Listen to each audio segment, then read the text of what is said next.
രണ്ടാം അധ്യായം സാധനാപാദം ഭാഗം 1. ക്രിയായോഗവും ക്ലേശങ്ങളുടെ മനഃശാസ്ത്രവും.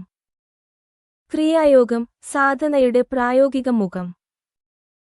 പതഞ്ജലി യോഗസൂത്രങ്ങളുടെ 1-ാം അധ്യായമായ സമാധിപാദം മനസ്സിനെ ഏകാഗ്രമാക്കാൻ സാധിച്ച ഉന്നതരായ യോഗികൾക്കുള്ളതായിരുന്നു.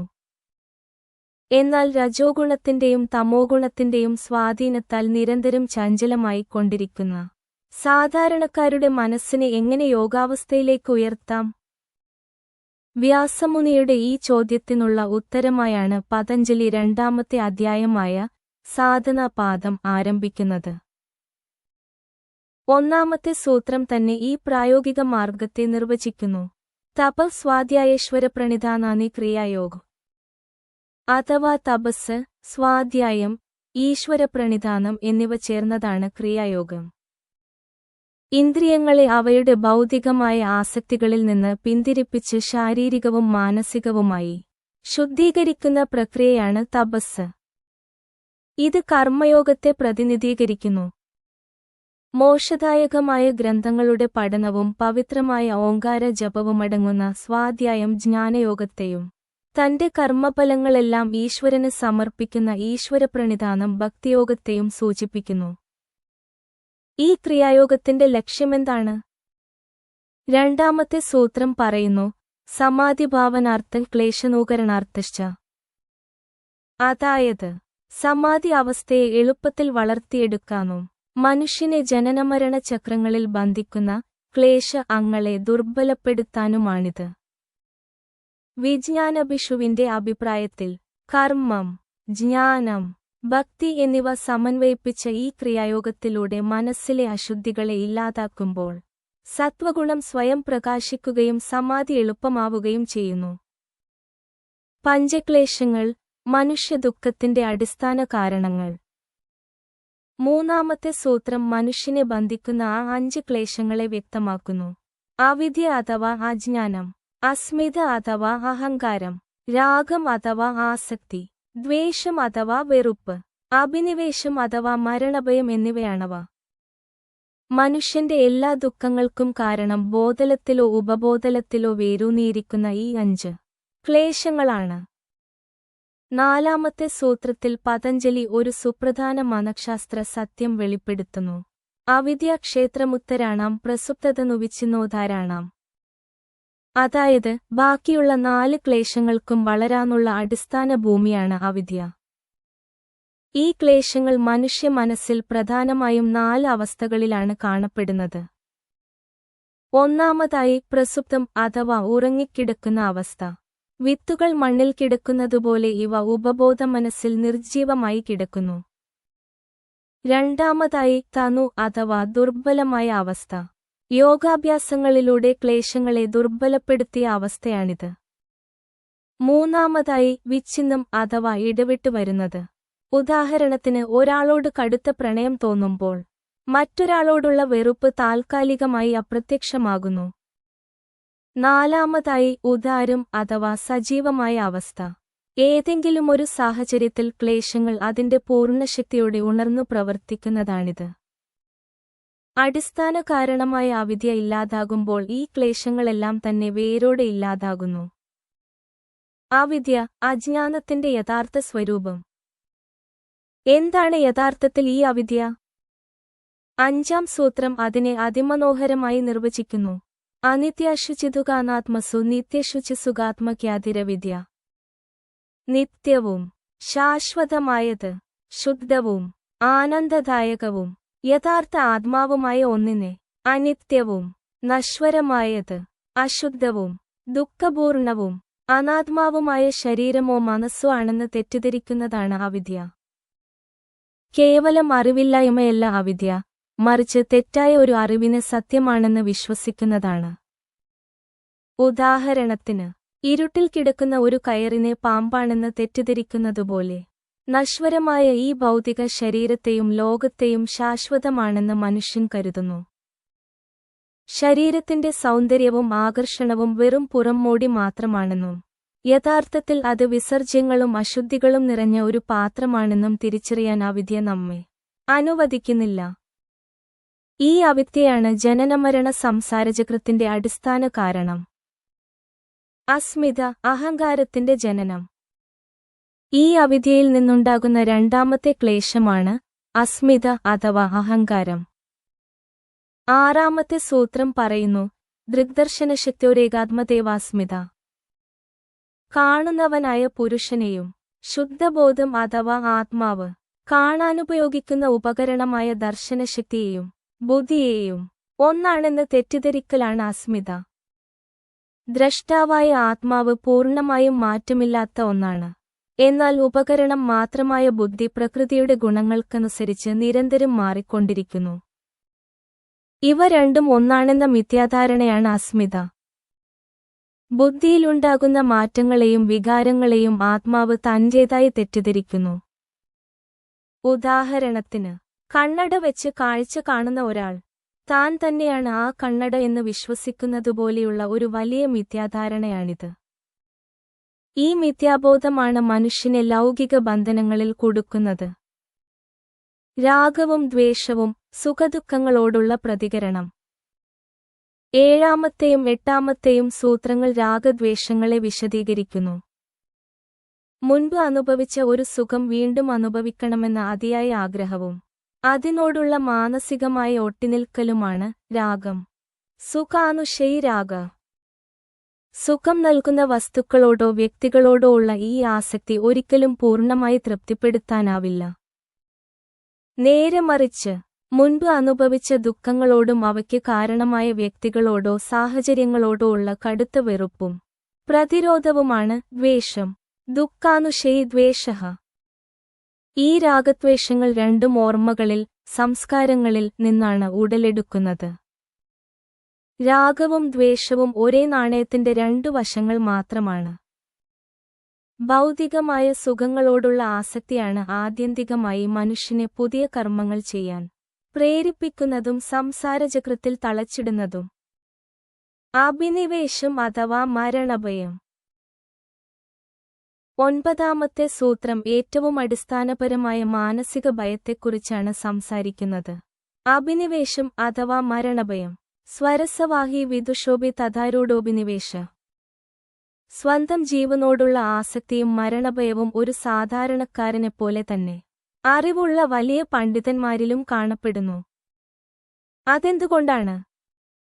വാചസ്പതി മിശ്രൻ ചോദിക്കുന്നു, ഒരു നവജാത ശിശുവിനോ പുഴുവിനോ പോലും മരണഭയമുണ്ട്. ഇതിനർത്ഥം മുൻജന്മങ്ങളിൽ അനുഭവിച്ച മരണത്തിന്റെ ഭയാനകമായ ഓർമ്മകൾ അഥവാ സംസ്കാരങ്ങൾ ഓരോ ജീവിയുടെയും ഉപബോധ മനസ്സിൽ ആഴത്തിൽ പതിഞ്ഞുകിടക്കുന്നു എന്നാണ്. പുനർജന്മം എന്ന വലിയ യാഥാർത്ഥ്യത്തിലേക്കും ആത്മാവിന്റെ അസ്തിത്വത്തിലേക്കുമാണ് പതഞ്ജലി ഈ സൂത്രത്തിലൂടെ വിരൽ ചൂണ്ടുന്നത്. ഈ മരണഭയമാണ് ക്ലേശങ്ങളിൽ വെച്ച് ഏറ്റവും ശക്തമായത്. ക്ലേശങ്ങളെ ഇല്ലായ്മ ചെയ്യാനുള്ള മാർഗങ്ങൾ. 10-ാം സൂത്രവും 11-ാം സൂത്രവും ഈ 5 ക്ലേശങ്ങളെ എങ്ങനെ ഇല്ലാതാക്കാം എന്ന് വ്യക്തമാക്കുന്നു. തേ പ്രതിപ്രസവഹേയ സൂക്ഷ്മ. സൂത്രം 10. അതിസൂക്ഷ്മമായ ഈ ക്ലേശങ്ങളെ പ്രതിപ്രസവം അഥവാ അവയുടെ ഉത്ഭവസ്ഥാനമായ പ്രകൃതിയിലേക്ക് തന്നെ തിരികെ ലയിപ്പിക്കുന്ന പ്രക്രിയയിലൂടെയാണ് ഇല്ലാതാക്കേണ്ടത്. അതായത്, സമാധി അവസ്ഥയിൽ മനസ്സും അതിലെ സംസ്കാരങ്ങളും പൂർണ്ണമായി നശിക്കുമ്പോൾ ഈ ക്ലേശങ്ങളും ഇല്ലാതാകുന്നു. എന്നാൽ അവ സജീവമായിരിക്കുന്ന അവസ്ഥയിൽ എന്തു ചെയ്യണം? 11-ാം സൂത്രം പറയുന്നു, ധ്യാനഹേയാസ്തതുരത്ത്. ക്ലേശങ്ങൾ കാരണം മനസ്സിലുണ്ടാകുന്ന ചിന്തകളെയും വികാരങ്ങളെയും വൃത്തികളെ നിരന്തരമായ ധ്യാനത്തിലൂടെ ദുർബലപ്പെടുത്തണം. വസ്ത്രം അലക്കുമ്പോൾ വലിയ അഴുക്കുകളെ ആദ്യം കഴുകിക്കളയുകയും പിന്നീട് സൂക്ഷ്മമായ അഴുക്കുകളെ പ്രത്യേക പ്രയത്നത്തിലൂടെ മാറ്റുകയും ചെയ്യുന്നതുപോലെ ക്ലേശങ്ങളുടെ സ്ഥൂലരൂപങ്ങളെ ക്രിയായോഗം വഴിയും സൂക്ഷ്മരൂപങ്ങളെ ധ്യാനത്തിലൂടെയും ഇല്ലായ്മ ചെയ്യണം. അഗ്നിയിൽ വെന്ത വിത്തുകൾ പിന്നീട് ഒരിക്കലും മുളക്കാത്തതുപോലെ വിവേകജ്ഞാനത്താൽ എരിഞ്ഞടങ്ങിയ ക്ലേശങ്ങൾക്ക് പിന്നീട് പുതിയ കർമ്മങ്ങളെ സൃഷ്ടിക്കാൻ കഴിയില്ല. കർമാശയവും അതിന്റെ 3 ഫലങ്ങളും. ക്ലേശങ്ങളിൽ നിന്നാണ് കർമ്മങ്ങൾ ഉടലെടുക്കുന്നത്. 12-ാം സൂത്രം കർമ്മങ്ങളുടെ ഭണ്ഡാരമായ കർമാശയത്തെക്കുറിച്ച് പറയുന്നു. ക്ലേശമൂലം കർമാശയോ ദൃഷ്ടാദൃഷ്ടജന്മവേദനീയ. നാം ചെയ്യുന്ന ഓരോ കർമ്മവും അത് കാമം, ക്രോധം, ലോഭം, മോഹം എന്നിവയാൽ പ്രേരിതമായാലും പുണ്യമായാലും പാപമായാലും നമ്മുടെ ചിത്തത്തിൽ അദൃശ്യമായ അടയാളങ്ങൾ അഥവാ സംസ്കാരങ്ങൾ അവശേഷിപ്പിക്കുന്നു. ഇത്തരത്തിലുള്ള സംഖ്യമില്ലാത്ത സംസ്കാരങ്ങളുടെ ശേഖരമാണ് കർമാശയം. ഈ കർമ്മങ്ങളുടെ ഫലം ഈ ജന്മത്തിലോ ദൃഷ്ടം വരും ജന്മങ്ങളിലോ അദൃഷ്ടം തീർച്ചയായും അനുഭവിച്ചേ തീരൂ. 13-ാം സൂത്രമനുസരിച്ച് ഈ ക്ലേശങ്ങൾ അഥവാ അവിദ്യ നിലനിൽക്കുന്ന കാലത്തോളം കർമ്മങ്ങളുടെ വേരുകൾ നിലനിൽക്കും. സതി മൂലേ തദ്വിഭാഗോ ജാത്യായുർഭോഗ. മരണസമയത്ത് ഈ കർമാശയമാണ് നമ്മുടെ അടുത്ത ജന്മം എന്തായിരിക്കണം എന്ന് തീരുമാനിക്കുന്നത്. ഇവ പ്രധാനമായും 3 രൂപങ്ങളിലാണ് ഫലം നൽകുന്നത്. ജാതി, മനുഷ്യനോ മൃഗമോ ദേവനോ ആയി ഏത് രൂപത്തിൽ ജനിക്കണം. ആയുസ്സ്, എത്ര കാലം ജീവിക്കണം. ഭോഗങ്ങൾ, എന്തൊക്കെ സുഖദുഃഖ അനുഭവങ്ങൾ ഉണ്ടാകണം. സുഖദുഃഖങ്ങളുടെ പ്രായോഗിക തലം. 14-ാം സൂത്രം ഈ കർമ്മഫലങ്ങളുടെ പ്രായോഗിക തലത്തെ വ്യക്തമാക്കുന്നു. തേ ഹ്ലാദപരിതാപഫല പുണ്യാപുണ്യഹേതുത്വാത്. അതായത് പുണ്യകർമ്മങ്ങൾ സുഖവും ഹ്ലാദം, പാപകർമ്മങ്ങൾ ദുഃഖവും പരിതാപം ഫലമായി നൽകുന്നു. നമ്മൾ അനുഭവിക്കുന്ന ഓരോ സുഖവും ദുഃഖവും നമ്മുടെ തന്നെ മുൻകാല കർമ്മങ്ങളുടെ പ്രതിഫലനമാണ്. എന്നാൽ വിവേകമുള്ള ഒരു യോഗിയെ സംബന്ധിച്ചിടത്തോളം ഭൗതികമായ ഈ സുഖങ്ങളെല്ലാം ആത്യന്തികമായി ദുഃഖം തന്നെയാണ്. കാരണം എല്ലാ സുഖങ്ങളും ക്ഷണികമാണ്. യഥാർത്ഥ വിവേകജ്ഞാനവും പരമമായ മോക്ഷവും നേടുന്നതുവരെ കർമ്മങ്ങളുടെയും ക്ലേശങ്ങളുടെയും ഈ വലയത്തിൽ നിന്ന് മനുഷ്യന് മോചനമില്ല എന്ന് സാധനാപാദത്തിലെ ഈ പ്രാരംഭ സൂത്രങ്ങൾ നമ്മെ ഓർമ്മിപ്പിക്കുന്നു. 2-ാം അധ്യായം സാധനാപാദം, അഷ്ടാംഗയോഗവും ആന്തരിക ശുദ്ധീകരണവും. സൂത്രങ്ങൾ 28 മുതൽ 55 വരെ. അഷ്ടാംഗയോഗവും അശുദ്ധിനാശവും. ദുഃഖത്തിന് കാരണമായ അവിദ്യയെ ഇല്ലാതാക്കി പുരുഷനും പ്രകൃതിയും തമ്മിലുള്ള വിവേകജ്ഞാനം നേടുന്നതിനുള്ള പ്രായോഗിക മാർഗമായി പതഞ്ജലി 28-ാം സൂത്രത്തിൽ അഷ്ടാംഗയോഗത്തെ അവതരിപ്പിക്കുന്നു. യോഗാംഗാനുഷ്ഠാനാദശുദ്ധിക്ഷയെ ജ്ഞാനദീപ്തിരാവിവേകക്യാതേ. യോഗത്തിന്റെ 8 അംഗങ്ങൾ നിരന്തരം അനുഷ്ഠിക്കുന്നതിലൂടെ മനസ്സിലെ അശുദ്ധികളായ പഞ്ചക്ലേശങ്ങൾ നശിക്കുകയും വിവേകക്യാതി പൂർണ്ണമാകുന്നതുവരെ ജ്ഞാനത്തിന്റെ പ്രകാശം ഉജ്ജ്വലമായി തെളിയുകയും ചെയ്യുന്നു. തമോഗുണവും രജോഗുണവും അകലുമ്പോൾ സത്വഗുണം സ്വയം പ്രകാശിക്കുന്ന അവസ്ഥയാണിത്. 29-ാം സൂത്രം ഈ 8 അംഗങ്ങളെ അക്കമിട്ടു പറയുന്നു. യമം, നിയമം, ആസനം, പ്രാണായാമം, പ്രത്യാഹാരം, ധാരണ, ധ്യാനം, സമാധി എന്നിവയാണവ. ഇതിൽ ആദ്യത്തെ 5 ബാഹ്യ അംഗങ്ങളും അവസാനത്തെ 3 ആന്തരിക അംഗങ്ങളുമാണ്. യമങ്ങളും മഹാവ്രതവും. യോഗമാർഗത്തിലെ ആദ്യ പടിയായ 5 യമങ്ങളെ 30-ാം സൂത്രം നിർവചിക്കുന്നു. അഹിംസ, സത്യാസ്തേയ, ബ്രഹ്മചര്യാപരിഗ്രഹായ യമ. അഹിംസ, ശാരീരികമായോ മാനസികമായോ മറ്റൊരാളെ ഉപദ്രവിക്കാതിരിക്കൽ. സത്യം, ചിന്തയിലും വാക്കിലും പ്രവൃത്തിയിലുമുള്ള സത്യസന്ധത. അസ്തേയം, മറ്റുള്ളവരുടേത് അപഹരിക്കാതിരിക്കൽ. ബ്രഹ്മചര്യം, ഇന്ദ്രിയ നിയന്ത്രണം. അപരിഗ്രഹം, അനാവശ്യമായി വസ്തുക്കൾ സമ്പാദിക്കാതിരിക്കൽ എന്നിവയാണവ. ഇതിൽ അഹിംസയാണ് ഏറ്റവും പ്രധാനപ്പെട്ടത്. മറ്റ് യമങ്ങളെല്ലാം അഹിംസയെ പരിപോഷിപ്പിക്കാൻ വേണ്ടിയുള്ളതാണ്. 31-ാം സൂത്രം ഈ യമങ്ങളെ മഹാവ്രതം എന്ന് വിളിക്കുന്നു. ജാതിദേശകാല സമയാനവച്ചിന സാർവഭൗമ മഹാവ്രതം. അതായത് ജനിച്ച ജാതിയോ ജീവിക്കുന്ന ദേശമോ കാലമോ പ്രത്യേക സാഹചര്യങ്ങളോ ഒന്നും തന്നെ ഈ യമങ്ങൾ പാലിക്കാതിരിക്കാൻ ഒരു കാരണമാകരുത്. ഒരു യഥാർത്ഥ യോഗി യാതൊരു വിട്ടുവീഴ്ചയുമില്ലാതെ എക്കാലത്തും എവിടെയും പാലിക്കേണ്ട സാർവലൗകിക നിയമങ്ങളാണിവ. നിയമങ്ങളും പ്രതിപക്ഷഭാവനവും. 32-ാം സൂത്രം വ്യക്തിപരമായ അച്ചടക്കത്തെ സൂചിപ്പിക്കുന്ന 5 നിയമങ്ങളെ വിശദീകരിക്കുന്നു. ശൗചം, ശാരീരികവും മാനസികവുമായ ശുദ്ധി. സന്തോഷം ലഭിക്കുന്നതുകൊണ്ട് പൂർണ്ണമായി തൃപ്തിപ്പെടൽ. തപസ്സ് ക്ലേശങ്ങളെ സഹിക്കാനുള്ള ക്ഷമ. സ്വാധ്യായം മോക്ഷദായകമായ ഗ്രന്ഥങ്ങളുടെ പഠനവും മന്ത്രജപവും. ഈശ്വരപ്രണിധാനം സർവസ്വവും ഈശ്വരന് സമർപ്പിക്കൽ. ഈ യമനിയമങ്ങൾ പാലിക്കുമ്പോൾ സ്വാഭാവികമായും മനുഷ്യ മനസ്സിൽ ഹിംസ, അസത്യം തുടങ്ങിയ ദുശ്ചിന്തകൾ അഥവാ വിതർക്കങ്ങൾ കടന്നുവരാം. ഇതിനെ മറികടക്കാൻ 33-ാം സൂത്രം ഒരു മാനസിക വിദ്യ ഉപദേശിക്കുന്നു. വിതർക്കബാധനെ പ്രതിപക്ഷഭാവനം. ദുശ്ചിന്തകൾ അലട്ടുമ്പോൾ അവയ്ക്ക് ഘടകവിരുദ്ധമായ സദ്ചിന്തകളെ ബോധപൂർവം മനസ്സിൽ വളർത്തിയെടുക്കണം. ഈ ദുശ്ചിന്തകൾ സ്വന്തമായി ചെയ്യുന്നതോ കൃതം മറ്റുള്ളവരെക്കൊണ്ട് ചെയ്യിക്കുന്നതോ കാരിതം ചെയ്യുന്നതിനെ അനുകൂലിക്കുന്നതോ അനുമോദിതം ആകാം. ഇവ ലോഭം, ക്രോധം, മോഹം എന്നിവയാൽ ഉണ്ടാകുന്നതും അത്യന്തം ദുഃഖവും അജ്ഞാനവും നൽകുന്നതുമാണെന്ന് 34-ാം സൂത്രം ഓർമ്മിപ്പിക്കുന്നു. യമനിയമങ്ങളുടെ അത്ഭുതകരമായ ഫലസിദ്ധികൾ. 35-ാം സൂത്രം മുതൽ യമനിയമങ്ങൾ പൂർണ്ണമായി സ്വായത്തമാക്കുമ്പോൾ യോഗിക്ക് ലഭിക്കുന്ന അപാരമായ സിദ്ധികളെക്കുറിച്ച് പതഞ്ജലി വിവരിക്കുന്നു. അഹിംസയിൽ ഉറച്ചുനിൽക്കുന്ന യോഗിയുടെ സാന്നിധ്യത്തിൽ ശത്രുക്കൾ പോലും തങ്ങളുടെ വൈരം മറക്കുന്നു. അഹിംസാപ്രതിഷ്ഠയാം തത്സന്നിധൗ വൈരത്യാഗം.